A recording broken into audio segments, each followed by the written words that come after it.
melempar. Ya, dalam arti cuci tangan. Pak Bahlil tidak cuci tangan, ngambil alih, turun ke rakyat apapun resikonya.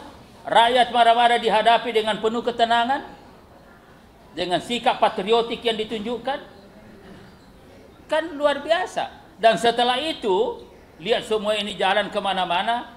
Pak Bahlil mengatakan, apabila dalam operasionalisasi pelaksanaan dari kebijakan ini ada kekurangan, saya tanggung jawab, saya akan melakukan perbaikan dan mohon maaf kepada seluruh masyarakat yang terkena dampak akibat dari adanya kekurangan dari operasionalisasi sebuah kebijakan.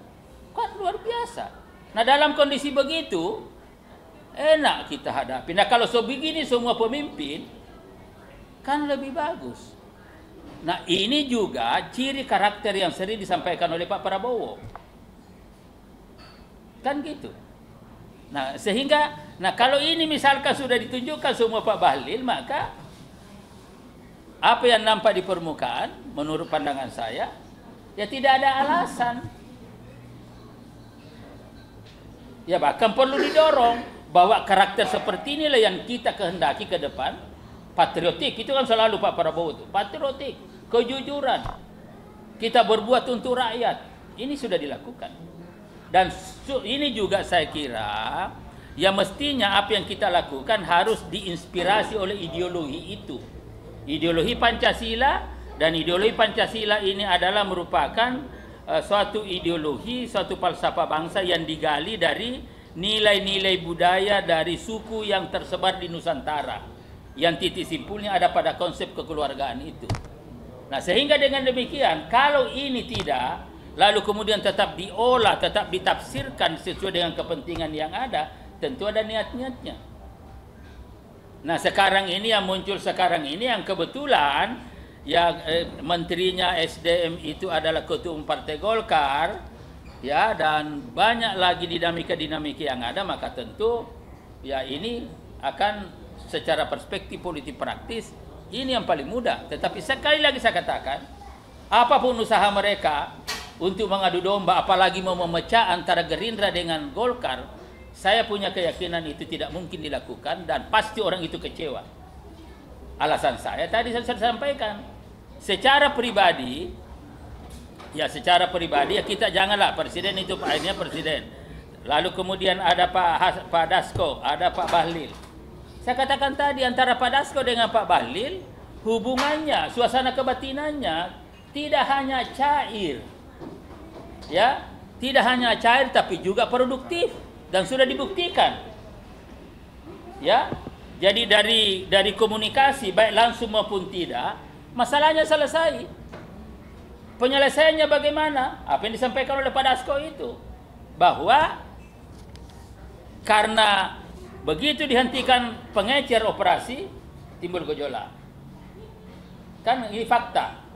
Nah, agar supaya ini dapat diproteksi dan dapat diatasi kemungkinan terjadinya gejolak dan gesekan-gesekan sosial lagi yang lain, maka aktifkan kembali pengecer itu. Tapi karena kita ingin menata, maka dibuka pendaftaran yang memang sebelumnya juga ya Pak Bahlil sudah ada pendaftaran, cuma mungkin agak lamban dikit ya, sehingga setelah ini nanti terdaftar semua, maka statusnya diubah, dinaikkan menjadi sub pangkalan. Nah, karena sudah terdaftar berarti terkontrol. Kalau misalkan selama ini tidak terdaftar, maka rawan untuk dimainkan para pemain-pemain dalam tanda kutip pada mafia-mafia yang memang sengaja untuk menimbun dan mempermainkan harga. Kan ini sudah selesai. Nah, ini sekarang jalan normal seperti biasa. Nah, sekarang masih ada enggak? Apakah ada pemain? Apakah ada mafia? Apakah ada penimbun? Hasil yang operasi yang dilakukan oleh pihak kepolisian kan banyak tuh ditangkap-tangkapin tuh. Nah, ini saya kira itu. Pak, saya mau nanya lagi lebih sebentar, saya mau rapikan mic-nya. Ini TV-nya Pak Dasko baru datang. Punya sekali lagi saya ya masalah resapel atau tidak resapel itu adalah hak prerogatif presiden. Masalah narasi atau dasar yang diajukan itu juga kepada presiden. Tetapi bagi kita hanya melihat apa yang nampak. Ya, gejala-gejala. Ya, kalau saya sebagai mantan ketua pemuda masjid, itu ada dalilnya. Nahnu nakum bizawahir wallahu yatawallas sarair. Kita ini hanya melihat yang zahir. Yang tersembunyi itu adalah milik Tuhan.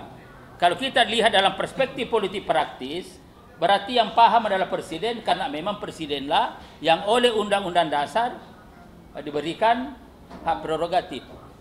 Tetapi apa yang nampak, kalau saya misalkan, dan Pak Prabowo selalu bicara, saya sangat menghargai pemimpin yang patriotik. Saya sangat menghargai pemimpin yang jujur. Saya sangat menghargai pemimpin yang tidak menghindari masalah tetapi menghadapi masalah. Saya sangat menghargai pemimpin yang jujur. Saya sangat menghargai pemimpin yang mengakui prestasi-prestasi yang ada. 5-6 yang saya sebut ini ditunjukkan semua Pak Bahlil di dalam menangani masalah ini. 1, Pak Bahlil begitu ini muncul, Pak Bahlil tidak menghindari, hadapi masalah. Yang kedua, pada Pak Bahlil sebagai pemimpin tidak melempar tanggung jawab. Dia mengatakan saya tanggung jawab. Pak Bahlil karena masalah dari rakyat, Pak Bahlil tidak pergi kemana-mana tapi mendatangi rakyat. Kan ini kan yang susah. Yang keempat, begitu itu biasanya kan melempar. Ya, dalam arti cuci tangan. Pak Bahlil tidak cuci tangan, ngambil alih, turun ke rakyat apapun resikonya. Rakyat marah-marah dihadapi dengan penuh ketenangan, dengan sikap patriotik yang ditunjukkan. Kan luar biasa. Dan setelah itu, lihat semua ini jalan kemana-mana. Pak Bahlil mengatakan, apabila dalam operasionalisasi pelaksanaan dari kebijakan ini ada kekurangan, saya tanggung jawab, saya akan melakukan perbaikan dan mohon maaf kepada seluruh masyarakat yang terkena dampak akibat dari adanya kekurangan dari operasionalisasi sebuah kebijakan. Kan luar biasa. Nah, dalam kondisi begitu enak kita hadapi. Nah, kalau sebegini semua pemimpin kan lebih bagus. Nah, ini juga ciri karakter yang sering disampaikan oleh Pak Prabowo. Kan gitu.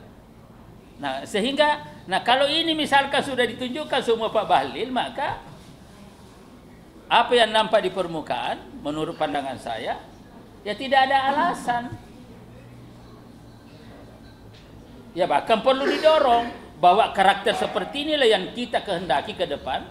Patriotik, itu kan selalu Pak Prabowo itu. Patriotik, kejujuran. Kita berbuat untuk rakyat. Ini sudah dilakukan.